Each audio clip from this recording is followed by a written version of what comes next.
It turns out that almost everything that we use now, everything around us, was actually available in research labs or in think tanks 10, 15 years ago. Right. If you go around, like our iPhones, the latest ones, were being thought of 5, 10, 15 years ago. Many of the ways we interact, the ideas behind Uber, and all sorts of things that are changing the business world and changing technology. So what I do is I spend a lot of time going to research labs and also think tanks and stuff, seeing what's there, and then being suspicious about it. There's a lot of ideas that are floating around that never come to fruition. So what you have to do is think, what social setting or what legal setting is going to allow it to happen? The technology of driverless cars is really quite good. What's going to happen legally? Will people freak at the inevitable accidents and block it? America's a highly litigious culture.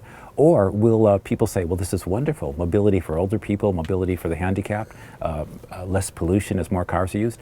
So the mixture of two things, what's technologically available, we can see that 10 years in advance. It's sitting in the labs right now. The stuff we use in 2020 or 2023, it's not going to be stuff that doesn't exist now. It's stuff that'll come out of the labs. The question is, which ones will come out? What's the sieve and what's the filter? One of the pleasures when I work with big companies is they can make it happen. Smaller companies have to warily watch, like mammals when dinosaurs are still around. Just get a feeling, what are the big guys going to allow to come out? And maybe they can have an early glimpse. Right.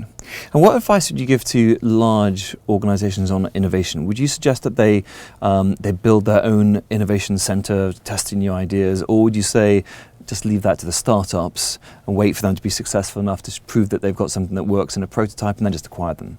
The big pharmaceuticals know that their own labs are not especially cost effective. Right. However, by having great scientists on board, they can judge the boutique startups very, very well. They know what the literature is and they can see where things are going. Yeah. Occasionally they'll hit the jackpot, like Mr. Black, who came up with beta blockers in the UK. Magnificent invention. Yeah. And that was in-house. But usually having scientists in-house means you're aware of the field. It also imbues the company with something more positive. Years ago, Air France was putting secret microphones in their first-class seats from California to Paris. And the French government was trying to learn the secrets of Silicon Valley by listening in.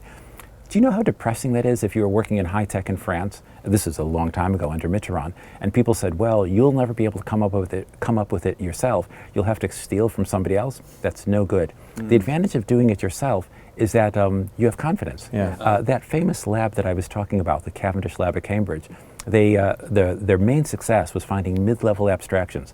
Not too abstract, not too detailed. But along with that, they did three other things that really helped, that put them the best lab in the history of the world ever for 20 years. One, they pulled the electricity at 6 p.m., turned it off. You could stay there as long as you wanted, but the rooms were going to be dark and wouldn't work. So people had to focus their time.